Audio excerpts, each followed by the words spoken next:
Assalamualaikum warahmatullahi wabarakatuh. Kalau tidak kita kenalkan ulama-ulama kita ke anak-anak kita, jangan heran anak-anak kita nanti kenalnya artis dangdut, K-pop, karton dan lain sebagainya. Alhamdulillah ini ada buku baru, biografi para ulama dan tokoh penggerak Kampar Serambi Mekah. Sekarang pulang ke rumah coba tanya suami, tanya istri, tanya anak, siapa yang dikenalnya ulama Kampar? Dia tak tahu. Padahal Kampar ini negerinya Serambi Mekah, ulama. Nah, maka inilah buku biografi para ulama Kampar. Sangat inspiratif. Ditulis oleh MUI Kabupaten Kampar. Komisi Pengkajian. Dapatkan buku ini di nomor berikut. Agen Tunggal. Assalamualaikum warahmatullahi wabarakatuh.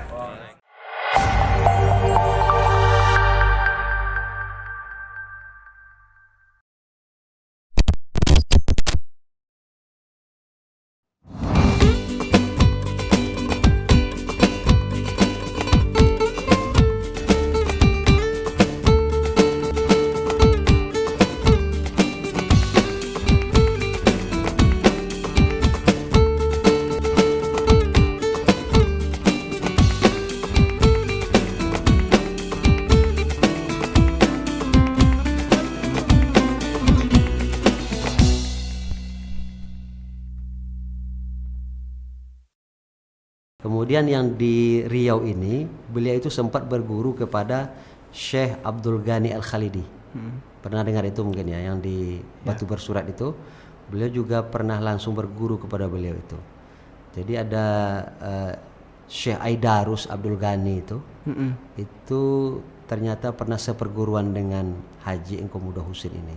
Belajar langsung kepada kakeknya Syekh Aidarus ini. Jadi Syekh Aidarus ini anaknya dari Syekh Abdul Ghani. Nah, itu guru beliau yang langsung mulazamah, yang langsung belajar tentang bertarikat ini. Kemudian beliau itu juga mendapatkan semacam lisensi lah untuk mengajarkan ilmu tarikat ini, untuk memimpin semacam khalwat ya, atau di sekarang disebut dengan suluk itu. Informasi ini juga saya dapat dari dokumentasi yang saya temukan. Nah, itu ditandatangani langsung oleh Ketua Umum PPTI waktu itu, Persatuan Pembela Tarikat Islam itu. Yang ketuanya waktu itu adalah Syekh Jalaluddin namanya. Itu langsung ditandatangan. Nah, di situ juga ada silsilah keilmuannya. Nah, itulah guru beliau yang berhasil saya lacak. Mungkin yang lain masih ada tapi tak bisa belum berhasil lah saya lacak. Itulah yang saya temukan. Baik Buya, bagaimana dengan perjalanan jejak dakwahnya Buya? Sejak dia dakwah ke masyarakat, atau mungkin ada dakwah-dakwah yang lain yang Buya ketahui gitu kan? Dakwah beliau ini secara garis besar memang tidak luas dari banyak sebenarnya ya tempat-tempat yang beliau rutin kunjungi untuk mengadakan wirid pengajian itu, wirid pengajian tentang tarikat dan tasawuf ini. Juga termasuk surau-surau ya, dulu surau sebutannya, yang digunakan untuk suluk, sekarang rumah suluk namanya. Itu tersebar di berbagai daerah, tapi sebagian besar itu ada di Kampar ini, dan juga ada di Pekanbaru. Nah, kalau di Kampar ini ada di desa Pulau Payung. Pulau Payung itu desa Kecamatan Rumbio Jaya. Kemudian Kapur, ada nama daerah tuh Kapur ya, di air tiris tuh. Di desa Sendayan sekarang, masuk desa Sendayan, Kecamatan Kampar Utara. Kemudian ada juga di Nagabrali. Nagabrali ini surau yang di samping rumahnya. Makam beliau juga di samping surau ini. Kemudian ada juga di kampung kecil namanya Lingkungan, di Kampung Panjang air tiris juga. Kemudian di Sungai Tonang.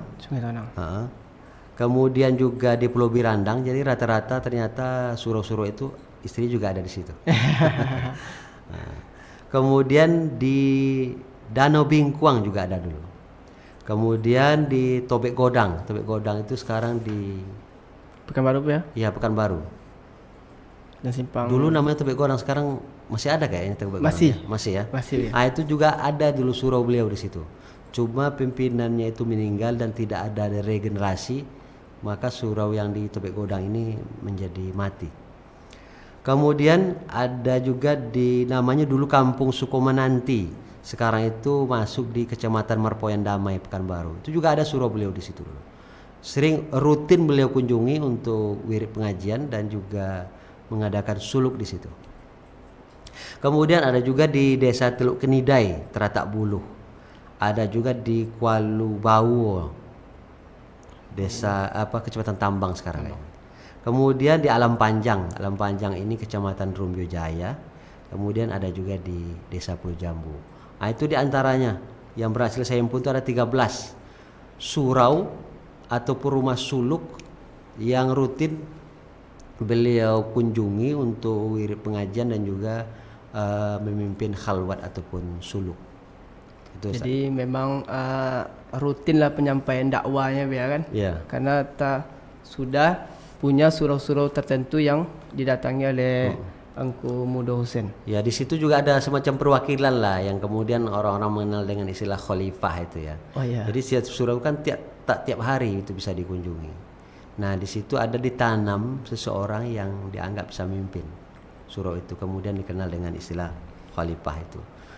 Nah, saya tanya dulu pakai apa itu, kendaraan apa untuk mengunjungi tempat-tempat seperti itu yang jauh-jauh itu. Nah, kata ayah saya itu hanya dikunjungi dengan sepeda. Beliau tuh kemana-mana pakai sepeda. Sepeda ya. Iya, pakai sepeda. Sepeda rally waktu itu. Saking sering pakai sepedanya, Engku Mudo Husain ini, itu ada semacam lobang di sini nih. Bekas stang sepeda itu. Iya, di kedua telapak tangannya. Dan itu berakibat kepada sakit di pangkal lengan sini karena sering pakai sepeda itu. Kemana-mana pakai sepeda. Karena belum ada motor ya. Ya, motor mungkin sudah ada tapi beliau ya tidak memiliki itu. Oh, iya. Apalagi mobil gitu. Jadi semua tempat dakwah ini, tempat pengajian ini rata-rata beliau tempuh dengan sepeda. Sepeda. Nah. Baik Bu ya, juga dikenal juga dengan Engku Mudo Husain ini adalah ulama tasawuf perintis kemerdekaan. Jadi maksudnya apa tuh Bu ya? Pahlawan perintis itu artinya kan pahlawan yang memang ikut serta dalam merebut kemerdekaan dari tangan penjajah. Kan kebanyak kategori pahlawan-pahlawan itu kan, ada pahlawan revolusi, ada pahlawan nasional, ada pahlawan pergerakan gitu. Ya. Nah, kalau perintis itu kan beliau itu langsung turun, terjun langsung ke lapangan, berperang fisik dalam melawan penjajah dalam rangka merebut kemerdekaan. Nah, biasanya ulama tasawuf ini kan sibuk hanya dengan dirinya. Ya. Karena sufi itu kan artinya bersih gitu ya. Menganggap sesuatu yang mengotori jiwanya itu adalah menghambat kedekatannya dengan Tuhan. Makanya dia berfokus saja dengan dirinya. Dan kadang-kadang mengabaikan sosial. Ya. Tapi beliau ini tidak. Beliau ini merasa terpanggil untuk membebaskan negerinya dari tangan penjajah, dan beliau turun langsung ke lapangan dalam rangka merebut kemerdekaan itu, perang fisik. Beliau itu menceritakan bagaimana tragedi peperangan itu, berapa orang Belanda yang dibunuh itu diceritakan itu, bagaimana strateginya diceritakan itu. Dulu perannya gerilya ya, bukan berhadap-hadapan. Karena berhadap-hadapan tentu kita tidak akan menang melihat senjata yang digunakan oleh penjajah. Ini perannya perang gerilya. Gerilyanya ini dulu sekitar hutan di Rumbio itu. Iya. Itu sampai ke hutan Kampa sekarang. Itu ada nama daerah di Kampa itu Selantai Balai. Kira-kira sekarang itu di area PT Tasma Puja itu. Itu dulu markas gerilyawan ini. Setelah bergerilya itu biasanya ngumpul di situ, ada semacam markasnya. Disitulah mereka itu dulu bergerilya dalam rangka melawan Belanda itu. Berarti untuk merebut penjajahan. Belanda dengan Jepang, Engku Mudus ini termasuk terlibat ya? Di Belanda, yang melawan Belanda yang bisa terlacak ya. Kalau lawan Jepang mungkin ya, mungkin bisa. Beliau juga terlibat tapi belum berhasil saya himpun informasinya. Mungkin nanti ada penyempurnaan di buku ini. Baik, Bia. Baik, Bia. Di sini lagi, Bia. Nasihat nih, Bia. Apa nasihat dan keteladanan yang mungkin sebagai Buya sebagai cucunya yang mungkin Buya teringat ketika Buya wawancara terhadap mungkin dari keluarga atau dari kerabatnya atau dari murid-muridnya, Bia. Oke. Salah satunya adalah mengenai semangat beliau dalam merebut kemerdekaan.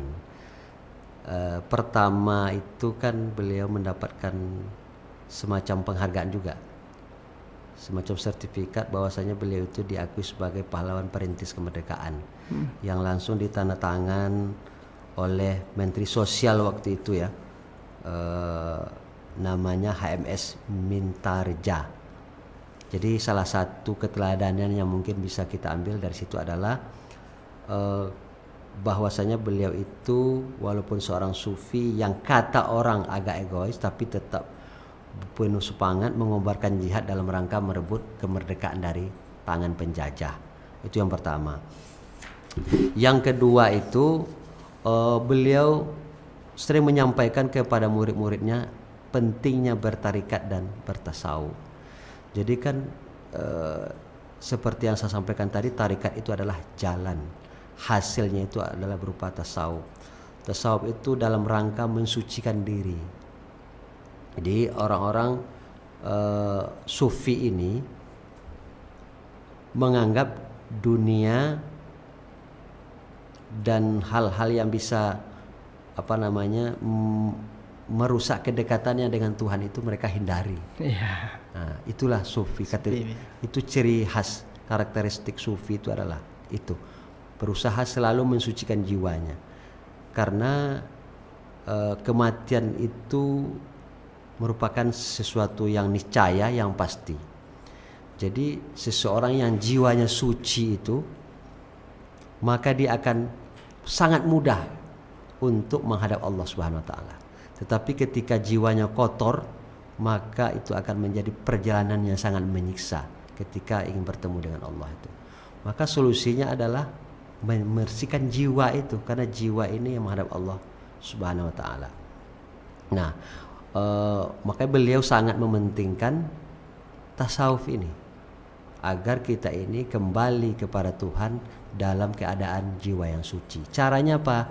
Caranya adalah dengan bertarikat. Nah, disitulah letak urgensinya bertarikat menurut beliau. Nah, kemudian ada kata-kata beliau ini yang yang disampaikan juga ke murid-muridnya. Ibadah fisik seperti sholat baru akan terasa lezat jika dikawinkan dengan tasawuf. Yeah. Jadi sholat itu kalau hanya sekedar sholat saja, itu kan hanya gerakan-gerakan fisik saja, tak ada zoknya lah, kira-kira rasanya tak ada. Maka ketika seseorang yang sholat kemudian dikawinkan dalam tanda kutip dengan sufi, dengan tasawuf, maka barulah sholat itu akan terasa nikmat. Nah, itu kuatnya beliau lah kira-kira kepada muridnya. Itu yang pertama. Yang kedua ya. Yang ketiga itu beliau mencontohkan, ini tidak dalam ungkapan tapi beliau itu mencontohkan tasawuf yang hakiki itu bukan di fisik tetapi di hati. Kan banyak kita lihat ya ahli sufi itu ya, sangat sederhana, bahkan berpakaian compang-camping. Karena itu tadi prinsipnya, harta dan dunia dan segala isinya itu adalah salah satu penyebab terhalangnya kedekatan seorang hamba dengan Tuhan. Maka mereka ini tak mau banyak-banyak punya harta karena lama hisapnya, dan itu dapat menjauhkan mereka dari Tuhan. Maka mereka kebanyakan ya berpakaian secukupnya saja, paling untuk keseharian dan untuk beribadah. Nah, beliau ini tapi lain. Beliau ini kata-kata muridnya itu selalu berpenampilan perlente, rapi, selalu ya. menampilkan pakaian-pakaian terbaiknya. Bukan berarti mahal ya. Ya. Kalau harga itu relatif lah. Tapi beliau itu selalu dalam kesehariannya berpakaian terbaiknya. Bahkan ini informasi ini saya dapat dari Profesor Muzri Tami ya, mantan rektor UIN Suska. Karena kebetulan beliau itu juga pernah belajar sama Engku Muda Husin ini dulu. Dan pernah suluk juga ternyata. Nah, saya dapat informasi dari beliau ketika di suatu perjalanan di pesawat, saya cerita-cerita dengan beliau. Sampai beliau ini cerita tentang kakek saya itu. Nah, kemudian juga waktu itu pakai sepeda terbaiknya. Rally itu kan sudah terbaik waktu itu. Iya. Beda dengan konteks sekarang tentu kan. Dulu tuh rally itu ya kendaraan elit lah kira-kira. Maka Prof Muzri ini ibaratkan mungkin seperti apa namanya Abul Hasan As-Sazili lah katanya. Dulu ada ulama tasawuf namanya Abul Hasan As-Sazili. Beliau itu kaya, punya kuda terbaik waktu itu. Kendaraan waktu itu ya kuda, tapi kuda terbaik. Ya kira-kira sekarang Fortuner lah, apa Pajero lah kira-kira. Dan bannya itu, rodanya itu dilapisi oleh mutiara-mutiara. Bayangkan itu. Mewahnya kendaraan waktu itu. Tapi ketika ditanya orang, Syekh kok selalu mengajarkan zuhud, mengajarkan tasawuf, tapi kendaraannya seperti ini, rumah megah seperti ini. Kata beliau gini, kita itu boleh kaya, tapi jangan sampai kekayaan itu masuk ke hati. Seperti itu. Katanya berikutnya beliau mengatakan, saya akan memperbudak dunia ini. Jangan sampai dunia ini memperbudak saya. Katanya gitu, Abul Hasan As-Sazili itu. Jadi beliau itu seorang sufi yang kaya, tapi ternyata kekayaan itu tak satu pun masuk ke relung hatinya. Itu hanya di luar saja. Maka mungkin ini, saya mengatakan mungkin tidak konfirmasi ke beliau, tasawuf hakiki itu ya di hati, bukan di fisik. Nah itu kesimpulannya. Nah kemudian juga beliau itu sangat mementingkan suluk. Jadi bertarikat itu identik dengan suluk.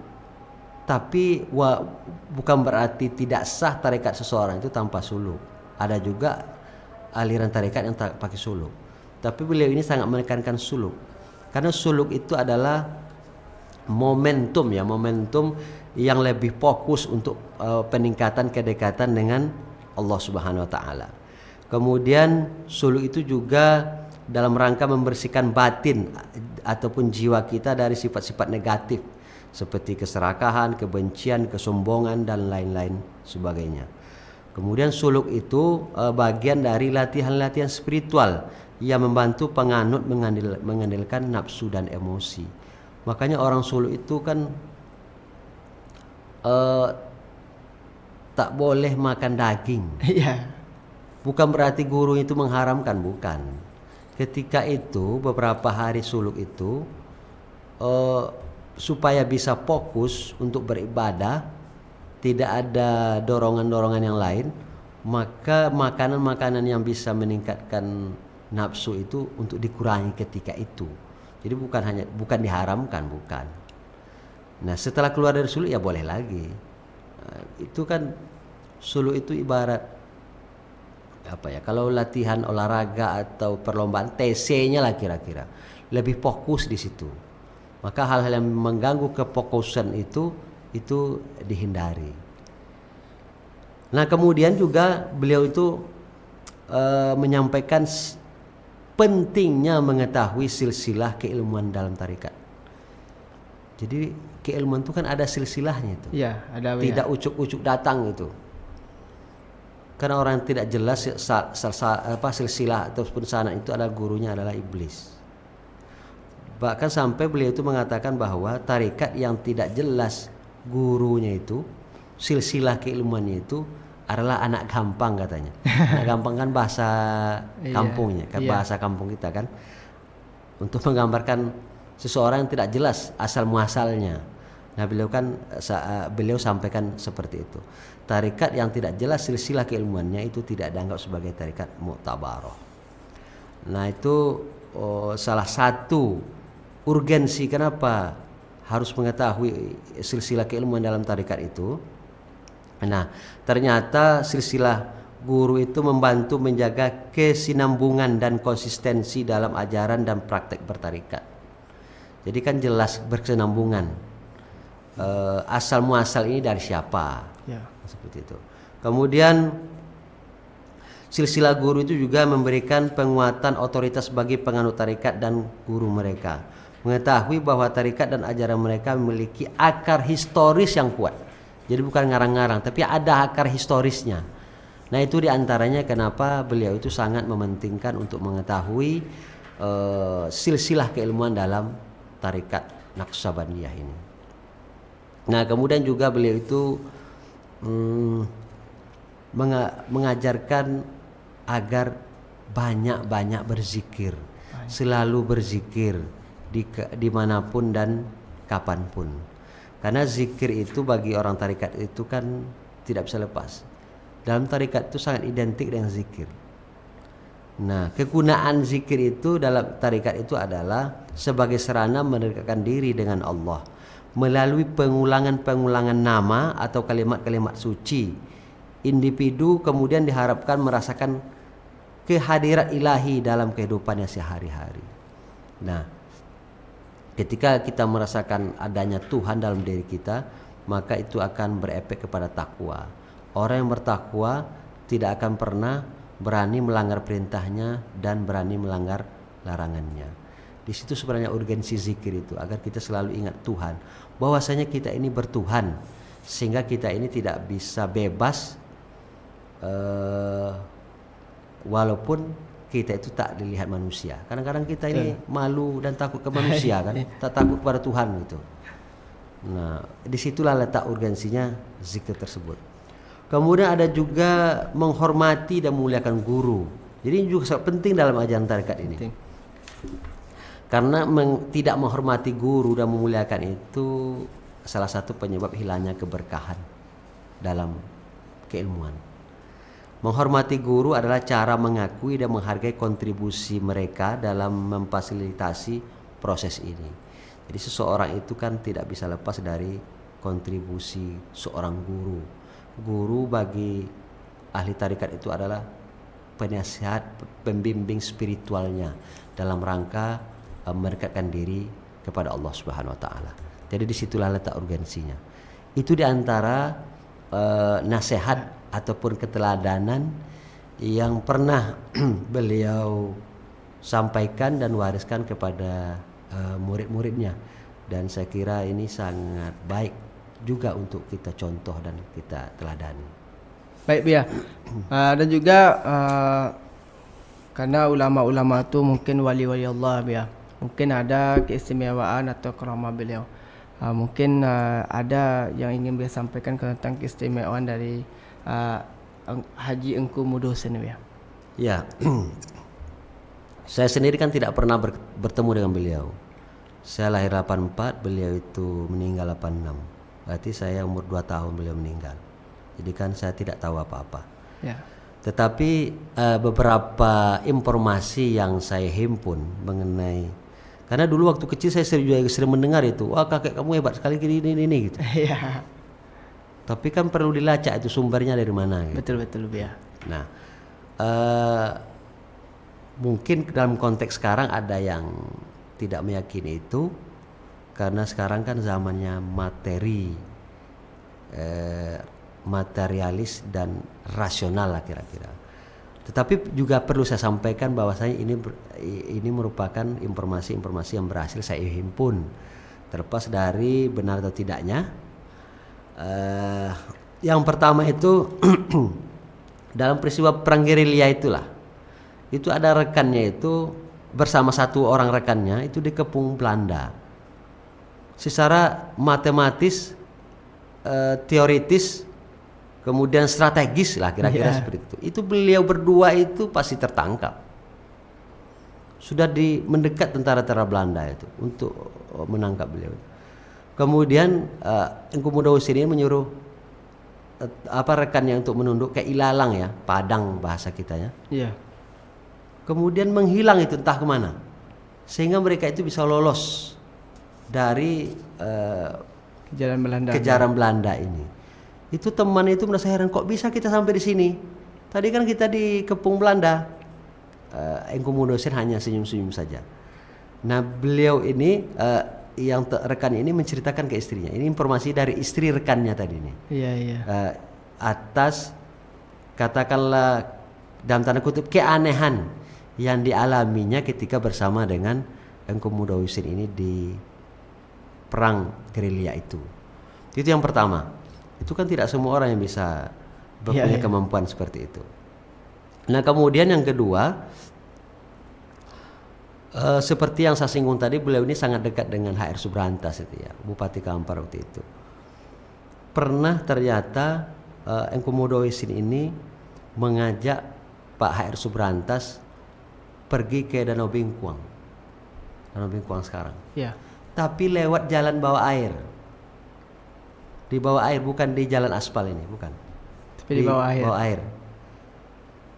Beliau itu menyelam di salah satu sungai di Bangkinang ini. Kemudian dalam beberapa durasi lah kira-kira sampai ke Danau Bingkuang. Sampai ke Danau Bingkuang, HR Subrantas heran, kok bisa ya kita jalan ke sini lewat bawah air. Terus kita ke Bangkinang pakai apa?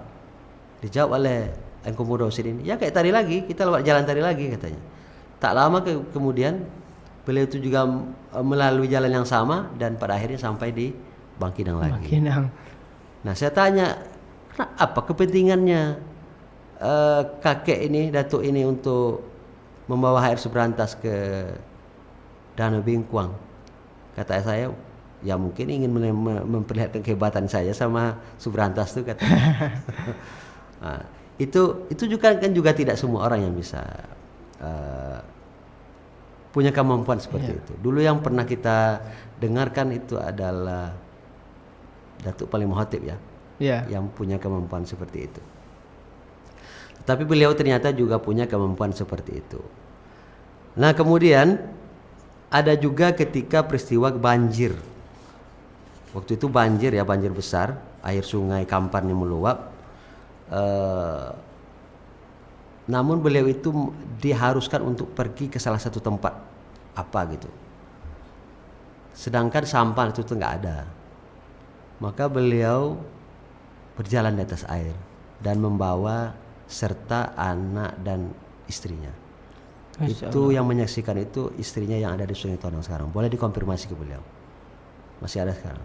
Nah, tapi hal-hal seperti ini kan hanya digunakan ketika kondisi mendesak dan darurat saja.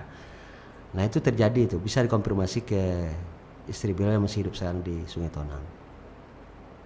Kemudian juga ada ini yang menyaksikan adalah anak beliau sendiri, Buya Mahmud. Itu ayah saya sendiri. Iya. Beliau ini kan sering pulang larut malam.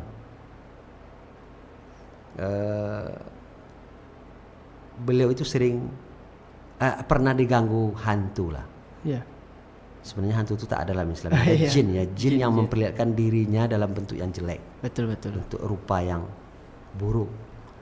Nah pernah diganggu itu, dan sampai adu fisik lah. Itu ayah saya itu sampai mengutip kata-kata kakek saya itu, sakit diangdu awas ya, kira-kira cuma itulah. Bahasa Indonesia saja kan sakit, awas kamu ya, kira-kira itu. Jadi dibalas lagi oleh Engku Mudawwisin ini. Kemudian hantu ini kalah dan kabur. Nah kata kakek saya ini, oso meninju bantal, terasa meninju bantal, kira-kira seperti itu. Nah, itu diceritakan oleh kakek saya ke ayah saya itu. Nah beliau itu kan juga tadi pakai sepeda ya, dan sering pulang larut malam itu. Dan dulu kan air tiris itu ke daratan sini itu kan pakai perahu, pakai sampan, rakit. Lebih pasnya rakit itu. Itu kalau larut malam kan biasanya petugas itu tak mau dibangunkan lagi, mungkin karena ketiduran itu. Nah beliau itu ya kayu aja sepedanya sampai seberang. Masya Allah. Pakai sepeda. Itu ada murid-muridnya yang menyaksikan seperti itu. Intinya digunakan ini untuk hal-hal yang ketika kondisi darurat saja. Nah kemudian beliau itu juga bisa membantu mengembalikan barang yang hilang karena tapi dicuri ya, karena dicuri, bukan karena kita salah letak. dengan cara berdoa dan berzikir, kemudian si pencuri tadi merasa gelisah, hatinya gelisah, badannya merasa panas sehingga tak nyaman dan harus mengembalikan barang yang dicuri tadi. Nah, baru hilang kegelisahan dan panas badannya itu tadi. Nah, itu juga banyak yang menyaksikan seperti itu. Itu diantara kelebihan, keistimewaan, kemampuan yang tidak dimiliki oleh kebanyakan orang. Atau mungkin ini bisa disebut karomah, mungkin ya, saya tidak bisa menjustifikasi itu. Tetapi yang jelas kelebihan-kelebihan, keistimewaan ini itu masih ada di memori masyarakat yang pernah menyaksikan itu atau pernah orang bercerita kepada seseorang itu. Nah, ini yang berhasil dilacak gitu. Masya Allah. Baik, terima kasih ya Buya terhadap kajian kita terhadap Haji Engku Muda Hussein. Maka kepada para pemirsa dimanapun berada, maka nanti jika ada pertanyaan-pertanyaan bisa hubungi langsung Buya Ahmad Mas'ari MA. Buya, karena waktu kita sudah mau habis, maka kami minta Buya statement terakhir terhadap Buya Engku Muda Hussein. Terima kasih. Sebelumnya saya menyampaikan beliau itu meninggal di Rumah Sakit Arifin Ahmad RSUD Pekanbaru ya, Arifin Ahmad Pekanbaru. Setelah dirawat itu lebih kurang sehari semalam karena menderita sakit. Sebelumnya beliau itu dirawat di Rumah Sakit RSUD Bangkinang ini juga sehari semalam. Karena tidak ada perkembangan yang positif, maka beliau itu dibawa ke RSUD Arifin Ahmad Pekanbaru. Dan pada akhirnya beliau itu meninggal ya kira-kira usianya 77 tahun. Nah, kemudian makam beliau itu berada di Desa Naga Beralih, Kecamatan Kampar Utara sekarang. Dulu itu kan Kecamatan Kampar saja. Kecamatan Kampar Utara. Persis di samping mihrab surau beliau, dan rumah beliau juga ada di situ. Nah, sedikit saya sampaikan juga, makam beliau ini ada dua. Yang satu lagi itu di Desa Pulau Payung, Kecamatan Rumbio Jaya. Itu tempat kelahiran beliau. Nah, ceritanya adalah karena beliau ini kan istrinya banyak nih, anak-anaknya juga banyak nih. Ketika beliau itu meninggal dunia dan anak-anaknya mendapat kabar, maka berebutlah anak-anaknya agar ayahnya dimakamkan di desa tempat mereka bermukim masing-masing. Ada yang menarik ke sini, ada yang menarik ke sini. Gitu. Sempat terjadi debat yang alot lah ketika itu, tetapi singkat cerita berhasil diredam. Kemudian singkat cerita diambil kesimpulan bahwa beliau ini dimakamkan di Naga Beralih, Kecamatan Kampar Utara. Sedangkan pemandian, pengapanan, sholat dilaksanakan di Desa Pulau Payung, Kecamatan Rumbio Jaya. Nah, makam di Pulau Payung itu juga sudah terlanjur digali. Itu surau beliau juga ada di situ.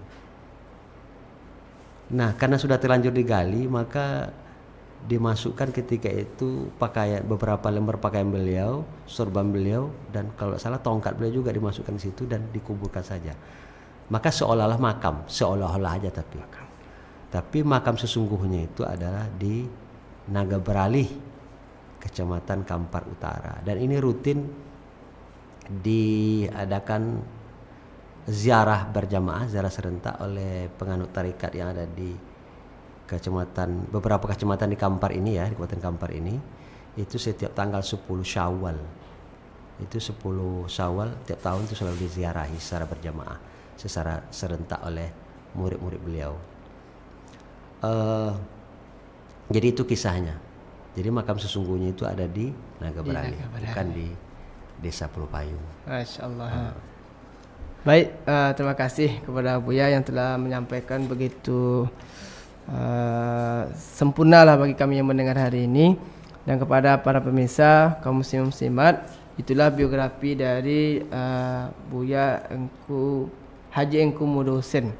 Karena kalau di buku kami masih sedikit ya ceritanya. Insyaallah nanti akan kami kembangkan lagi catatan-catatan Buya itu di dalam buku biografi tokoh penggerak Kampar Serambi Mekah. Iya, ini sudah hampir sempurnakan lah kira, walaupun belum sempurna tapi sedikit sempurna dibandingkan dengan itu, karena dulu waktunya terbatas itu untuk mengumpulkan data-data. Baik ya. Insyaallah kami nanti revisi selanjutnya akan kita masukkan di buku MUI Kabupaten Kampar. Baik ya, terima kasih alhamdulillah atas kegiatan kita ini. Saya sebagai pembawa acara mohon maaf jika ada kekurangan. Saya akhiri. Assalamualaikum warahmatullahi wabarakatuh. Waalaikumsalam.